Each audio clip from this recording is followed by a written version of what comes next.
In 2012, researchers at Stanford studied people who felt they had wasted the best years of their life. The shocking result was this: those who believed their time was gone actually aged faster, grew sicker, and gave up on their potential. But those who believed their years could still be redeemed lived longer, stronger, and found new purpose. That truth is powerful because it means the years you think are lost aren't gone at all. They're seeds buried in the soil of your story, waiting for the right season to rise again. And the God who made time itself is more than able to restore every moment, every dream, every broken piece you thought would never come back. Time is one of the strangest mysteries of our existence. We wear it on our wrists, we mark it on calendars, we chase it in our schedules, yet we never truly hold it in our hands. We often feel like prisoners of time, trapped by what we call past, present, and future.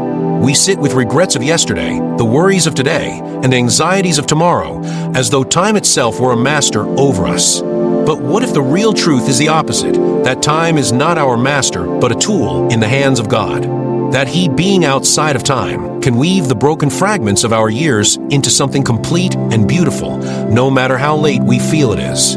That single thought has the power to breathe hope into the heart of a teenager who feels they have failed too soon, or an elder who feels life has slipped away too quickly. Our human minds are conditioned to measure life by clocks and calendars. We think in terms of birthdays, deadlines, and milestones. We compare ourselves constantly with where others are in life. A 20-year-old looks at someone who made millions in their early teens and feels behind. A 40-year-old sees friends buying houses or raising families and wonders if their story missed its chance. A 60-year-old looks back with a sigh and asks, asterisk, did I waste my years? Did I miss the window? Asterisk, this is the cruel trap of human time. We think in straight lines: childhood, youth, middle age, old age, and the grave. To us, the past is gone forever, the present is fleeting, and the future is uncertain. But the mystery is that God does not view time in that line. For Him, time is like a canvas stretched wide, and He sees every brushstroke, past, present, and future, all at once. To Him, your lost years are not lost. They are waiting in His hand to be redeemed. Science gives us a glimpse into this mystery. Researchers in neuroscience discovered a phenomenon called neuroplasticity, the ability of the brain to rewire itself, to grow, to adapt, even after years of patterns and habits. For decades, people thought the brain peaked in youth and then simply decayed with age. But now we know that new pathways can be formed at 20, 40, 70, or even beyond. That means your story can be rewritten. It means God designed your mind with the ability to reset, rebuild, and recover, no matter how much time you think has been wasted. What feels final to you is not final to Him. Your life can bend toward a new beginning, even when you believe the clock has already struck its last chance. There's a story I once heard of a man who spent nearly 2 decades in addiction. He looked back at his 30s and 40s with nothing but pain, broken relationships, and lost opportunities. By the time he reached his early 50s, he felt as though his life was over. Society told him he was too old to start over, too old to dream, too old to rebuild. But when he turned his heart toward God, something shifted. He didn't recover the exact years he had lost, but what happened was more astonishing. He began mentoring young men struggling with the same chains that once bound him. The very years he thought were wasted became fuel for a calling he never saw coming. His wisdom, his scars, his failures, all became tools in God's hand to transform the lives of others. And within a few short years, he had more purpose, more joy, and more impact than the decades he thought were wasted. That is the mystery of God's time. What looks like loss to us is often preparation in His eyes. Psychologists say that one of the greatest burdens people carry is time regret. They live with the weight of missed opportunities, failed choices, or years spent on the wrong path. Yet those same studies reveal something else. When people reinterpret their past as part of a greater story, the pain of regret shifts into the power of meaning. It's not about erasing the past, but redeeming it. This is exactly what God has been telling us all along. He doesn't erase your years, He transforms them. Every broken season, every delayed moment, every dark valley becomes a chapter that prepares you for the light ahead. Think about it like this. When you plant a seed in the ground, it disappears from sight. You can walk over that soil for weeks and believe nothing is happening. The seed is hidden, buried, lost to the eye. But beneath the surface, in silence and darkness, a miracle is unfolding. Roots are forming, life is stirring, and one day that seed breaks through the ground stronger than before. That is what happens with your lost years. You think they are gone, but God has buried them as seeds of something you cannot yet see. In His time, they break forth into new life, new strength, new possibilities. C.S. Lewis once wrote that the future is something which everyone reaches at the rate of 60 minutes an hour, whatever they do, whoever they are. His words remind us that while we obsess over how little or much time we think we have left, the reality is that God holds each minute equally. He is not bound by your watch or your deadline. What feels like wasted time to you can be rewritten by Him into acceleration. You may think it will take 10 years to rebuild what was lost, but God can align opportunities, people, and circumstances in a single year that would take a lifetime to achieve on your own. That is why we must not despair when we feel behind, because the one who holds time can restore it beyond our imagination. Think of the story of Sarah and Abraham in the Scriptures. They were promised a child, yet years went by with no fulfillment. Human time said it was too late. Biology said it was impossible. They were well past the age of fertility, and by all accounts, their dream had died. Yet God, who is not limited by time, brought life from a womb considered barren. He restored years that seemed gone forever. That is the same God who looks at your story and whispers, "It is not too late." Modern psychology supports this truth in a surprising way. Studies on resilience show that older adults often adapt better to change than younger ones. Why? Because years of struggle shape deeper wells of wisdom, patience, and perspective. What feels like lost time may actually be hidden preparation. The very delay that frustrated you may be the reason you will flourish more fully when the moment finally comes. The years were not wasted. They were shaping you into someone who could handle the blessing when it arrives. There is also a deep comfort in knowing that God does not just restore time by giving you back what you lost. He restores it by giving you Himself in the process. Time with God is never wasted. A single moment in His presence can heal wounds that decades of human effort could not. He does not simply rewind the clock, He redeems it. And when He redeems it, the quality of your years becomes richer than the quantity you thought you missed. Think about a person who spends years chasing wealth, but loses their family along the way. Later, when they surrender their life to God, they may never regain the exact years they lost with their children. But what God can do is heal relationships, deepen connections, and multiply love in such a way that the remaining years shine brighter than all the wasted ones. It is not a return to the past, it is the transformation of the future. There's an African proverb that says, asterisk, the best time to plant a tree was 20 years ago. The second best time is now. Asterisk, how many of us feel paralyzed because we didn't plant the seed years ago? We think, if only I had started then, but the truth is, now is still alive. God is still breathing, and He can make your now grow into something more fruitful than you dared to believe. What you call delay, He calls design. What you call wasted, He calls waiting. And what you call too late, He calls right on time. This is the heartbeat of restoration. That God is not simply the creator of beginnings, but the redeemer of everything in between. He takes your broken calendars, your torn timelines, your dashed expectations, and says, watch me make all things new. You may feel like the best part of your life has already passed. You may feel like your dream has expired. You may feel like the clock ran out and there's no coming back. But God is not limited by your expiration dates. He is the God of resurrection, and He can breathe life into what you thought was gone forever. When you understand this, the fear of being behind begins to lose its grip. The anxiety of wasted time softens. You begin to see your story not as a series of failures, but as a masterpiece still being painted. You begin to trust that the years you regret are not the end, but part of a greater design. You begin to believe that it's not too late to love again, to dream again, to start again, to live again. So if you're listening today and your heart is heavy with regret, hear this. Your time is not wasted. Your years are not gone. Your dreams are not dead. In the hands of God, they are seeds waiting to rise. And when they rise, they will not just restore what you lost, they will blossom into something far greater than you imagined. Loss has a strange way of carving deep wounds into the soul. When something precious slips from our hands, whether it's years of effort, a relationship we thought would last, a dream we carried close to our heart, it feels as if part of us has been buried with it. The weight of disappointment sits heavy, and we begin to wonder if life can ever return to what it once was. Yet what we often fail to see in the moment is that loss is not the conclusion of our story. Loss, in the mysterious design of God, can become the fertile soil where growth begins. Nature gives us a powerful example. When a forest is struck by fire, the ground is scarred and blackened. To the eye, it seems like death has won, that nothing will ever grow again. Yet studies of ecosystems show that those very fires often awaken seeds that can only sprout through the heat of destruction. The fire, while devastating, breaks open the shell of certain seeds and creates the nutrients needed for richer soil. In the same way, your losses, painful, unwanted, even devastating, can create the exact conditions necessary for the most profound growth of your life. Psychologists call this phenomenon post-traumatic growth. It is the observation that people who endure hardship and loss often emerge not just resilient, but transformed with greater wisdom, compassion, and strength than they had before. One person loses their job and, in the struggle to rebuild, discovers talents and passions they never knew they had. Another endures heartbreak and, through healing, learns a deeper capacity for empathy, love, and patience. Loss, though it feels like death, often becomes the soil of rebirth. Think of someone who faced a major setback in their career.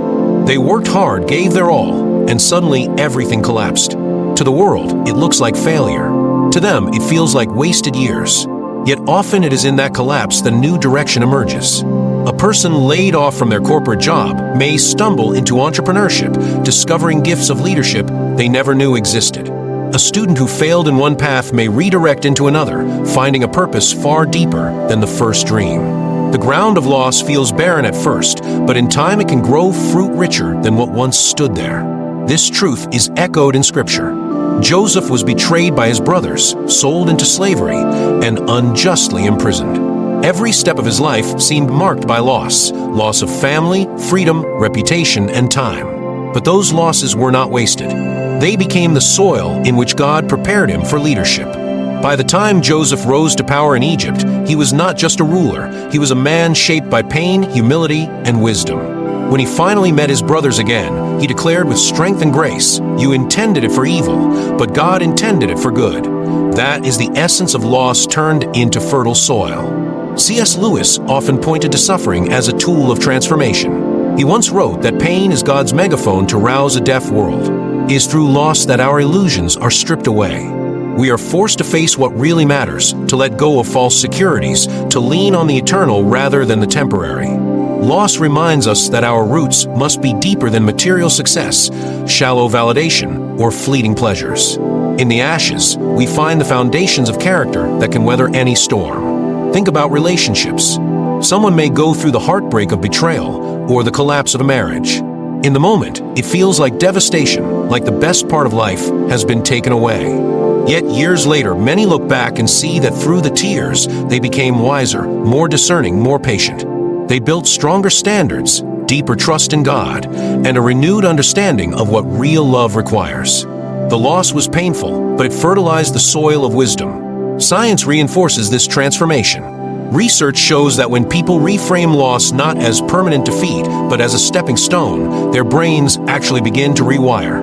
This reframing builds resilience, lowers stress hormones, and increases creativity. What we believe about loss determines whether it destroys us or grows us.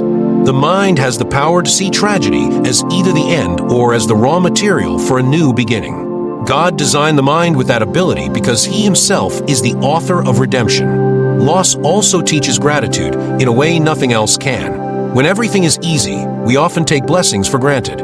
But when something is taken away, we learn to see value in the simplest gifts. A person who loses health often comes to treasure each breath, each sunrise, each small moment of strength. A person who loses wealth learns to value relationships, kindness, and the beauty of simplicity. Gratitude born from loss has a depth that prosperity can never teach. We can even see this principle in our own bodies. When muscle fibers are torn through exercise, they rebuild stronger than before. The tearing feels like pain, but the pain is the process of growth. Our bodies are designed to grow through breakdown. So are our souls. Loss may tear us, but it also creates the space for new strength too. Form. God weaves growth into the very design of our being, ensuring that nothing is wasted. Consider a farmer. When he sees dead plants after a harvest, he doesn't weep as though life is over. He knows that what looks like death is feeding the soil for the next season. The same is true for us. A lost dream, a closed door, a painful goodbye, these moments fertilize the ground for what is coming. What you thought was the end of your story may be the preparation for the most meaningful chapter yet. C.S. Lewis compared this life to a book in which each chapter is written by the author who sees the whole story. When we lose something, we think the chapter is ruined. But God writes not just with joy, but also with sorrow, and He weaves both into a narrative of redemption. You cannot judge the book by a single page of loss. You must trust that the author is crafting a story where even the darkest pages will one day make sense. There are countless examples in history of people whose greatest contributions came after loss. Abraham Lincoln faced repeated failures and personal grief before he became one of the most impactful leaders of his time. J.K. Rowling faced rejection after rejection, living in poverty before her loss-filled journey birthed one of the most beloved stories in literature. These are reminders that loss is not a wall but a doorway, is the breaking of old ground to make way for new growth. Yet the truth is not only about external success. The deeper beauty of loss is the internal transformation. Loss humbles us. It teaches us compassion. It opens our eyes to the pain of others and makes us more capable of love. When we have walked through valleys, we are more equipped to guide others through theirs. Our wounds become the very places where healing flows into the lives of others. God turns loss into ministry, scars into testimonies, pain into purpose. A person who loses a loved one may carry grief forever, but that grief often opens their heart to comfort others with a depth they never had before. They understand sorrow intimately, so their compassion carries weight. Loss, when placed in God's hands, is never meaningless. It becomes a seed of empathy, a source of strength, a wellspring of wisdom. There is a quiet hope in knowing that what feels like destruction is not the end. Seeds must fall into the ground and die before they bear fruit. Jesus himself used this image, pointing to the truth that life often springs out of death. Your loss may feel like burial, but in God's design, burial is the beginning of resurrection. What feels like defeat may be the setup for victory beyond your imagination. Loss breaks us open, but in that breaking, God plants something eternal. You are not defined by what you lost. You are defined by what God can grow out of it. And when the growth comes, it often carries a sweetness that those who have never tasted loss cannot understand. It carries gratitude, compassion, and wisdom that make life richer, relationships deeper, and faith stronger. So when you look at your past and see only ashes, do not despair. Ashes are what fertilize the soil. When you look at closed doors, remember that the closing is making room for the opening. When you feel broken, know that your brokenness is the ground where God plants the seeds of your future. The loss you carry is not wasted. It is preparing you for a harvest that will come in its time. Dreams are fragile things. They begin like sparks in the heart, small visions of what life could become, and we carry them with us through childhood, through youth, sometimes even into adulthood. A child dreams of becoming an artist, an astronaut, a healer, a leader, and the possibilities feel endless. Then life begins to press against those dreams. Responsibilities weigh heavy, failures strike, voices of doubt speak louder than faith, and somewhere along the way, the dream begins to fade. We start to believe that maybe it was just childish fantasy. We place it in a quiet box in the back of our minds, telling ourselves that real life doesn't allow for such things. Years pass, and one day we look back and realize that part of us feels hollow, like something precious slipped away while we weren't watching. The truth is that dreams don't actually die. They sleep.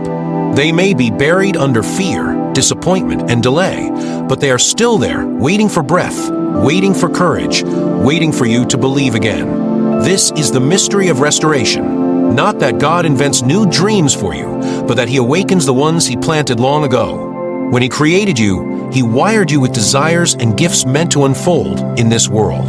Those desires are not accidents. They are signposts of purpose. And while people may mock them, time may cover them, and failure may silence them, they remain seeds waiting for the right conditions to bloom. Psychology gives us a glimpse into this. There is a principle called cognitive reframing. It is the process of shifting how you view events, not by changing the event itself, but by changing the meaning you assign to it. When you learn to reframe the pain of the past not as a signal that your dream has died, but as preparation for when it awakens, something powerful happens. The mind begins to open again. Possibility returns. Hope stirs. Science confirms that our brains respond to new interpretations of old experiences, rewiring themselves to see opportunity where before there was only despair. What once looked like failure becomes training. What once looked like delay becomes design. What once looked like an ending becomes the very soil of resurrection. C.S. Lewis captured this beautifully when he said, "You are never too old to set another goal or to dream a new dream. Age does not disqualify you. Time does not erase calling. Regret does not cancel destiny. The renewal of the mind is the doorway to restored dreams. When you choose to think differently, when you dare to believe again, the dream you thought was gone begins to stir with life." I once read the story of a woman who dreamed of being a writer. In her 20s, she wrote with passion, but rejection letters piled up, and her responsibilities grew heavier. She laid the dream aside, telling herself it was unrealistic. For 2 decades, she didn't write a word. But in her late 40s, something shifted. She picked up a pen again. Her words carried the weight of years, of pain, of wisdom. And those very words connected with people in a way her youthful ones never could. Her first book was published, not in her 20s as she had once hoped, but in her late 40s, and it touched thousands. The dream wasn't dead. It was waiting for her to renew her mind, to believe that it was still possible. This is the divine truth about restoration, is less about God handing you something external, and more about Him awakening something internal. The dream He placed in you was always yours. The challenge was never that you lost it. The challenge was that your mind stopped believing it could live again. Renewal of the mind is the key that unlocks the dream's prison. It's not easy to renew the mind. Our thoughts are like rivers, carving deep channels over years of repetition. If you've told yourself for years that you are not good enough, too old, too broken, too late, those words become grooves in your brain. The current of thought flows down them automatically. But here is the miracle: the brain can change. Neuroplasticity shows that new channels can be carved at any age. Every time you choose to think differently, every time you speak life where you once spoke defeat, you dig a new path. Slowly, steadily, the current shifts. Hope grows stronger. Possibility widens. And the dream begins to breathe again. The Bible speaks of being transformed by the renewing of your mind. That is not poetic language, it is reality. Transformation does not come from wishing, from nostalgia, or from self-pity. It comes when you make the conscious decision to change the way you think. When you start to see yourself not as a failure, but as a learner. Not as behind, but as in process. Not as abandoned, but as chosen. And when that shift takes root, restoration begins. Think of the story of Moses. Raised with privilege, he dreamed of delivering his people.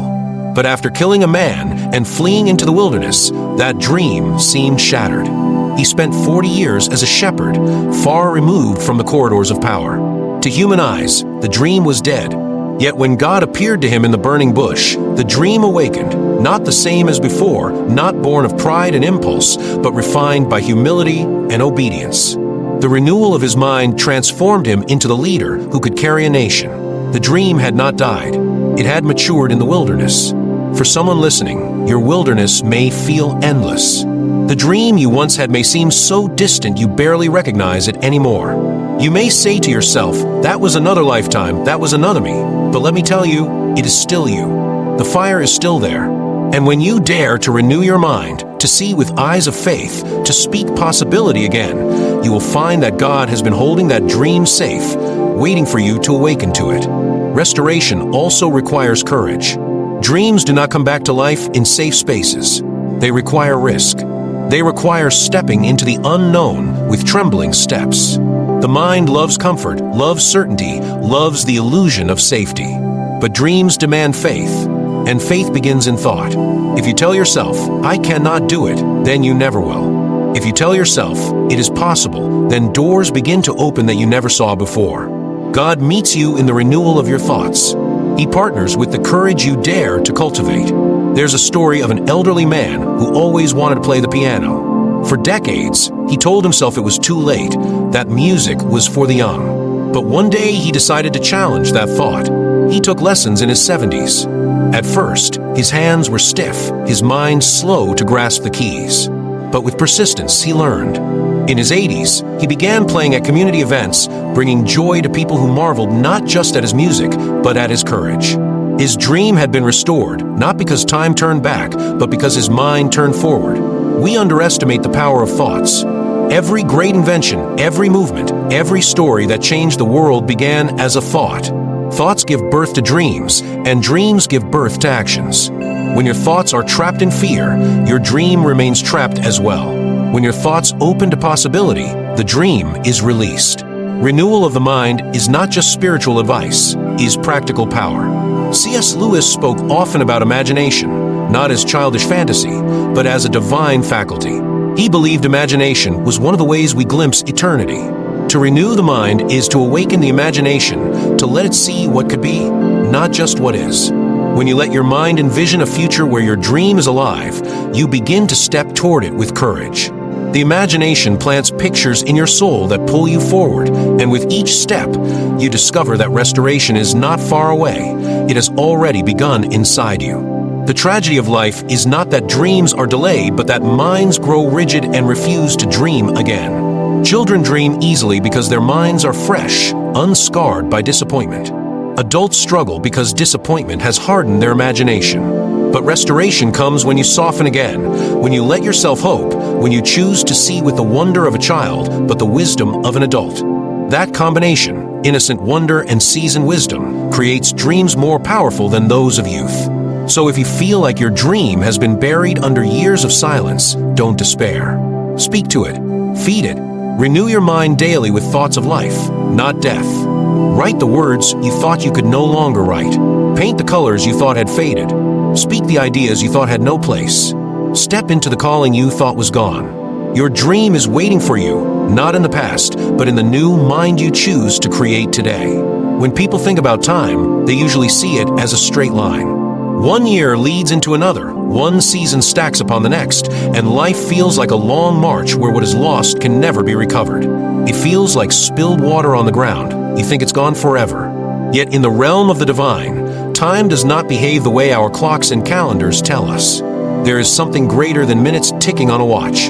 There is something mysterious about how God moves, how He redeems, how He accelerates. What seemed delayed beyond repair.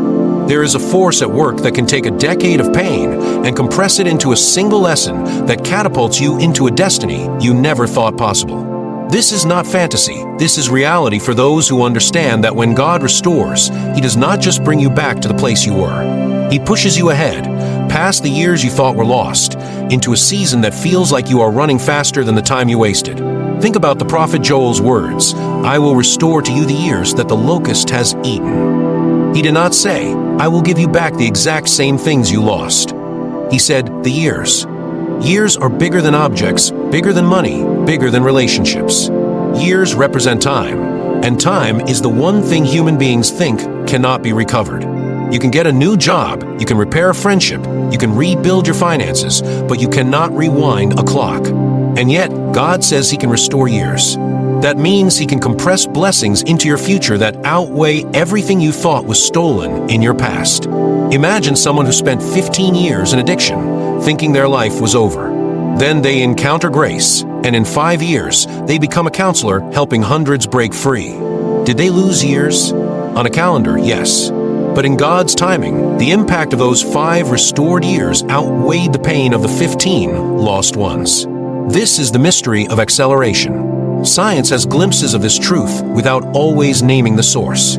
There is a principle in physics called exponential growth, where certain reactions do not grow at a steady pace but double, triple, and multiply in speed. It is the same with human potential. A person might spend decades in confusion, but once clarity comes, growth takes on an exponential rhythm. Psychologists talk about post-traumatic growth, where someone who has been through suffering emerges stronger, wiser, and more resilient than those who never faced hardship. The very pain that seemed to waste their life becomes the fuel that propels them forward with extraordinary energy. It is almost as if they are making up for lost time, but in reality, they are running on a different kind of time altogether. There is a story I once heard about a woman in her 60s who felt like her life was over. She had dreamed of becoming a writer in her youth, but life's responsibilities pulled her away. When she looked back, she felt she had wasted 4 decades. Then one day, she decided to pick up her pen again. Within 5 years, she had written books that touched thousands, books that carried the weight of all her experience, books that only someone who had walked through valleys could write. People younger than her had talent, but she had depth. What took others decades to understand, she poured out in a fraction of time. That is what divine acceleration looks like when wisdom and destiny converge so powerfully that your future outpaces your past. There is also a psychological phenomenon where breakthroughs often come right after long periods of failure. Think of Thomas Edison, who failed thousands of times before finally inventing the light bulb. Each failure felt like wasted time, but in reality, each attempt was building invisible momentum. Once the breakthrough came, the whole world was changed. If one invention can redeem years of struggle in the natural, how much more can the Creator of time redeem your life when He breathes His Spirit over it? People fear getting older because they believe opportunities shrink with age. But history tells another story. Colonel Sanders started Kentucky Fried Chicken in his 60s. Nelson Mandela spent 27 years in prison before stepping into his calling to lead a nation. Their stories echo the truth that lost years are not the end of your story. They are preparation for the acceleration yet to come. The years you think are wasted may actually be training ground. When the right moment comes, the speed of restoration can shock you. It will feel like being lifted on a wind that carries you further than you ever thought possible. There is something profoundly humbling about the way divine acceleration works. It is not about your strength, your strategies, or your perfect plans. It is about surrender. When you let go of trying to control time, when you stop despairing over what is gone, you open yourself to a force greater than time itself. God can bend it, fold it, and redeem it. Think about how light travels. When light bends around a corner, it does not lose speed. It simply shifts direction. Your life may feel like it has been bending, delayed, wandering. But when God shines His light, the speed of that beam is unchanged. It simply hits the destination in a way you could not have mapped. Divine acceleration does not erase your story. It redeems it in ways you could never design. Every person listening has felt the sting of wasted time. A relationship that drained your years. A career path that went nowhere. A mistake that stole your confidence. A season of depression that felt like lost months. And yet, if you step back, you may see that in those wasted seasons, lessons were quietly being planted. Lessons about patience, resilience, empathy, and vision. Those seeds lie dormant until the right season, and then they sprout with a speed that surprises even you. This is why some of the most impactful leaders are those who started late. Their roots had been growing underground unseen, and when the time came, their fruit exploded into abundance. This is not just spiritual poetry, it is psychology backed by evidence. Studies show that people who reframe their past struggles as preparation for growth experience greater satisfaction and faster recovery in life. The way you interpret your lost years changes everything. If you see them as a curse, you remain stuck. If you see them as a foundation, you give space for acceleration. God's promise to restore your years is not just about giving you back time. It is about changing your relationship to time so that your story is marked by redemption, not regret. There is also a hidden beauty in acceleration. It makes you appreciate what others take for granted. Someone who wasted years in illness values health more deeply than most. Someone who lost time in failure treasures small victories like gold. When you are restored, you live with gratitude, and gratitude multiplies joy. That joy becomes contagious, and soon your story begins to accelerate not just your life, but the lives of those around you. Restoration spreads like fire, igniting hope in those who thought it was too late. Let me bring this home with a personal reflection. Think about a time when you felt like you missed your chance. That sick feeling in your stomach, the whispers that said you were finished, the quiet ache of regret. Now picture the possibility that those very moments are not the end but the soil for something breathtaking. The God who sculpted galaxies out of nothing can shape beauty out of your broken timeline. The speed at which He can move is not bound by your age, your mistakes, or your regrets. All He asks is that you believe again, that you rise again, that you take the next step. When you do, you may discover that the years you thought were devoured have been transformed into fuel for acceleration. There will be people who doubt it. There will be voices saying time cannot be restored. But history, science, and scripture all whisper the same truth. You are not finished. You may have lost years, but they are not gone. They are waiting in the hands of the one who redeems. Divine acceleration is real, and when it touches your life, you will see in 1 year what you could not see in 10. You will feel in a season what you thought you would never feel again. You will rise with a strength that makes you forget how long you were down. That is the mystery of God's time. That is the hope that keeps hearts alive. and that is the promise waiting for you. When a piece of glass falls to the ground, the sound of it shattering echoes louder than almost anything else in the room. It startles people, it feels sudden, and it leaves behind sharp fragments scattered everywhere. That is how brokenness feels in the human soul. It comes with a sound, a sting, and a sense that something valuable is beyond repair. People carry those shards inside them for years. Memories of dreams that slipped away, relationships that cracked apart, failures that cut so deep they feel impossible to heal. Yet what most forget is that broken glass in the hands of a master craftsman does not remain useless.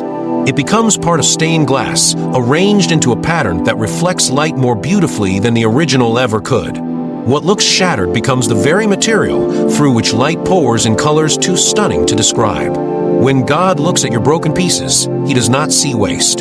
He sees raw material. The fragments of your story are not too sharp for Him to handle. They are the exact pieces He collects to form something so breathtaking you could not have imagined it while your life was whole.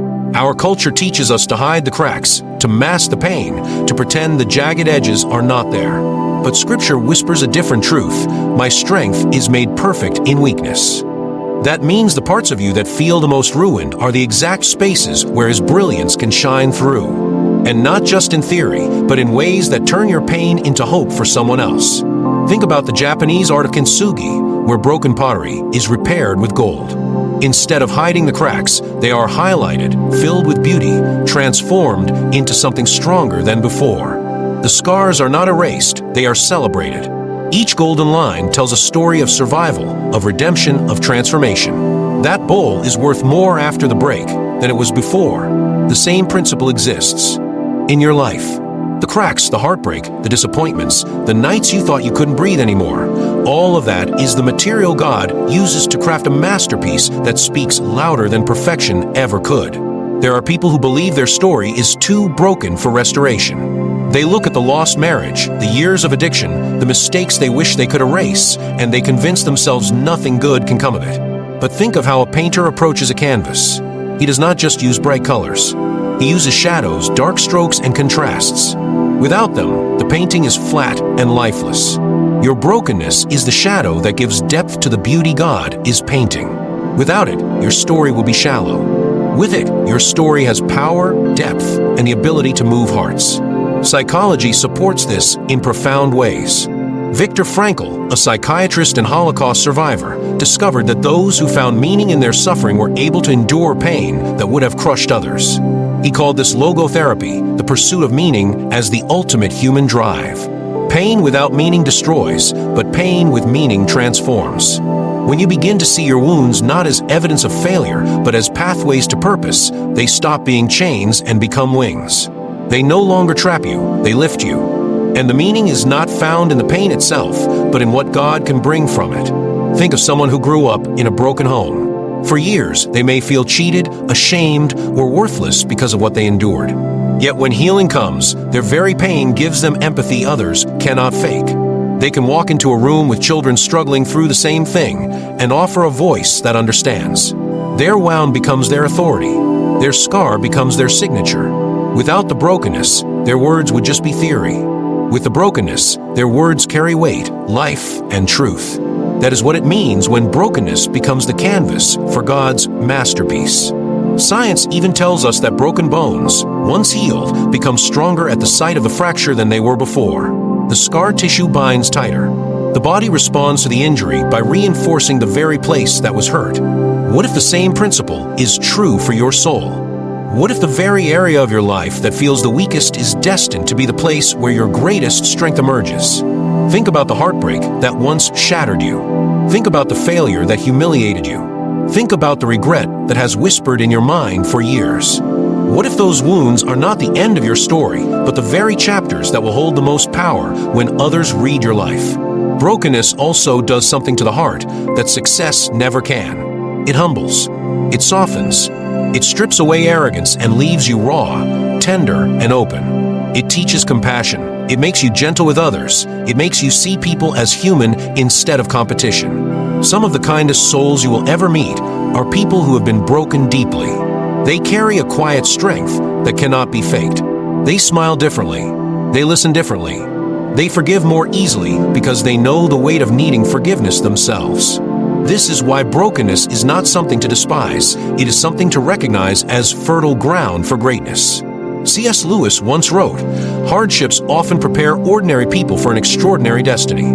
That is not a poetic phrase, it is a roadmap. Every shattered dream, every loss, every painful ending is preparation. Think of Joseph in the Bible, betrayed by his brothers, sold into slavery, falsely accused, thrown into prison. His life looked shattered beyond repair, yet each fragment was a piece of masterpiece. When he stood in the palace years later, second only to Pharaoh, he could look back and see that every betrayal, every injustice, every prison cell had been brushstrokes in the hands of the artist. Without the brokenness, the masterpiece would not exist. There's also something deeply spiritual about cracks. Light enters through them. If a vessel has no cracks, light cannot escape. But a cracked vessel glows. When your soul carries fractures, God's light shines through in ways that people cannot ignore. Your strength may impress people, but your scars will inspire them. Nobody is moved by someone who never stumbled. They are moved by those who stumbled, broke, bled, and still rose. Your story is powerful not because it is perfect, but because it is honest, raw, and marked by grace. Think of stained glass windows in cathedrals. They are not made of perfect sheets of glass. They are made of shattered fragments arranged in patterns that tell stories of redemption. When the sunlight pours through them, the fragments come alive with color and fire. Without the breakage, there would be no beauty. That is your life. Each fragment has a place. Each crack catches the light. Together they form something that can only be called sacred. Even in psychology, brokenness is not the end of growth.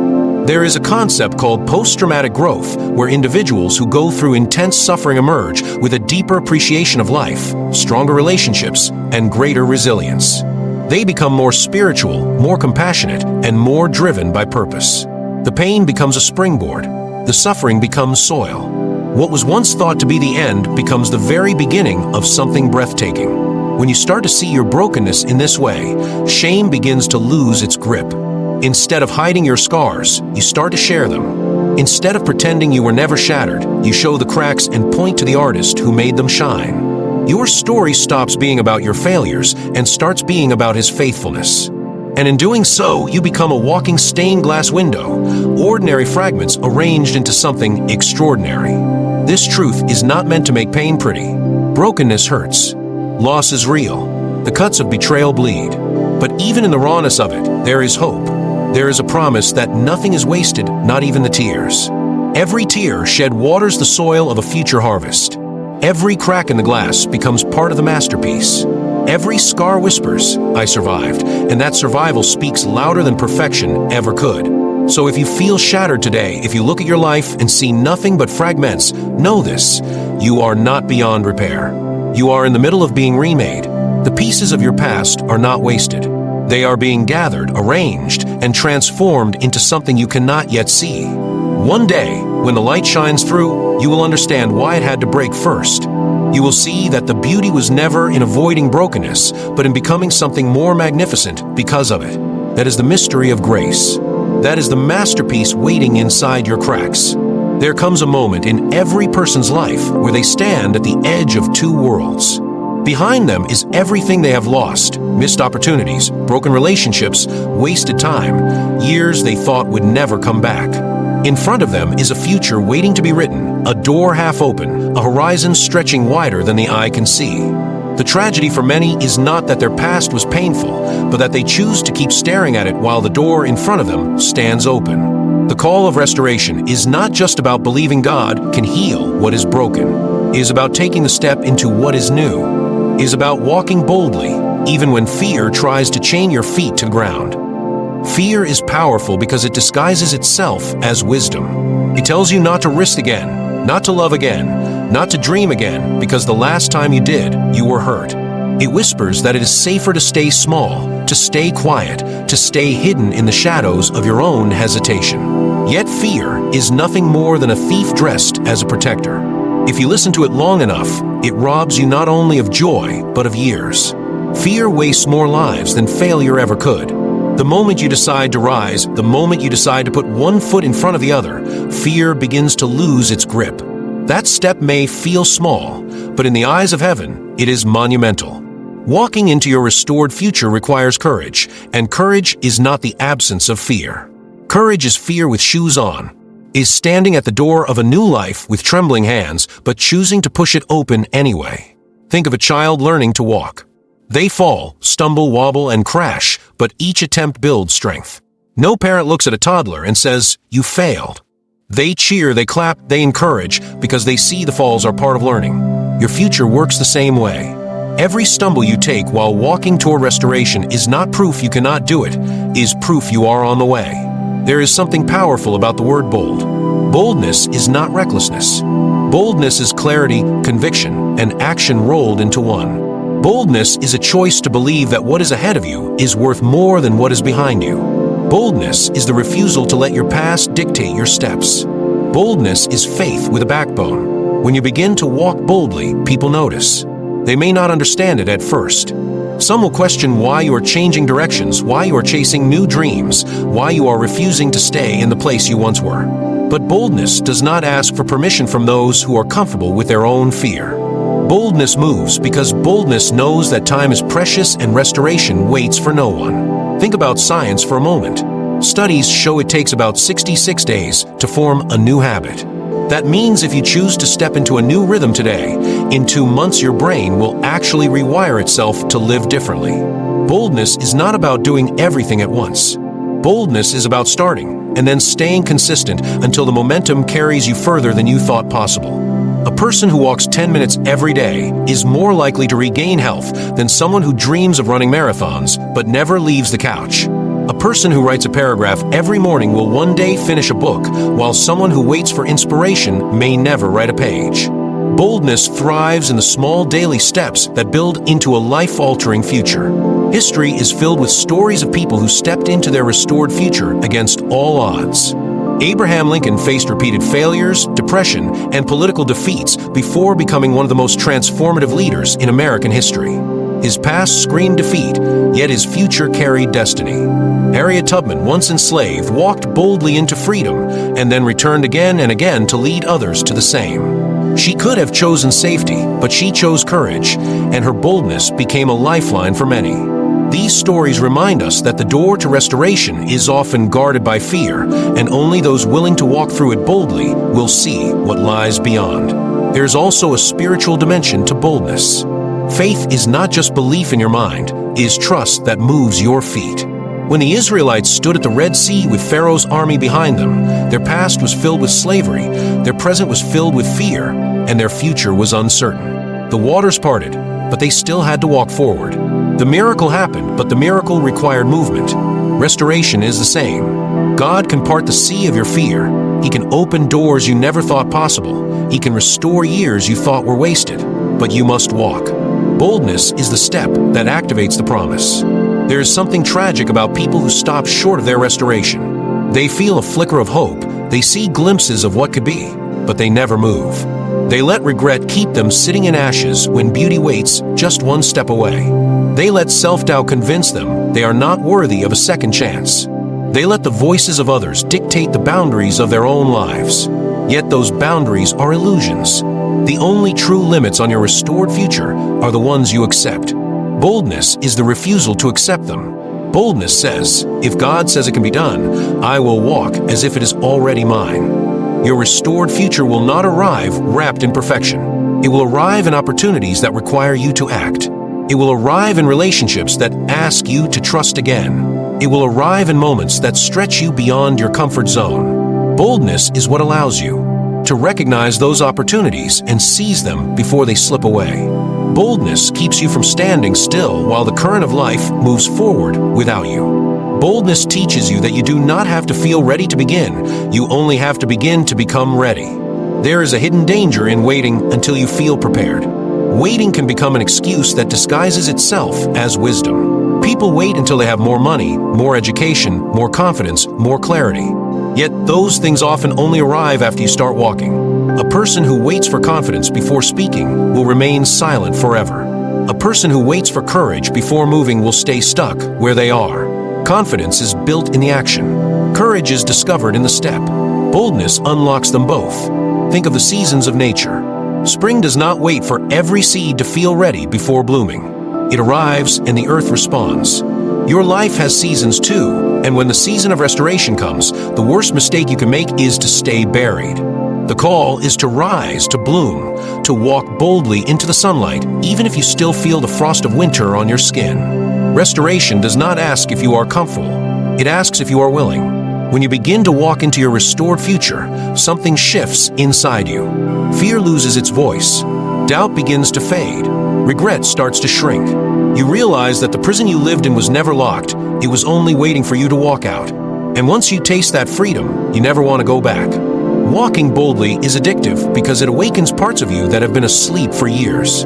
It calls out the childlike wonder, the creativity, the strength, the fire you thought was gone. It makes you alive again. This is why walking boldly is not just about your future, it is about your legacy. When you rise, you show others it can be done. When you walk boldly, you become a mirror for those still trapped in fear.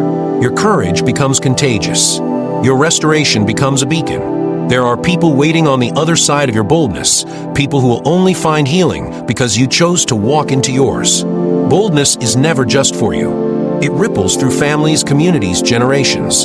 So the call today is not a whisper. It is a roar. Step forward. Rise from the ashes. Walk boldly into what is waiting for you. Do not let the weight of your past steal another second. Do not let fear write another chapter.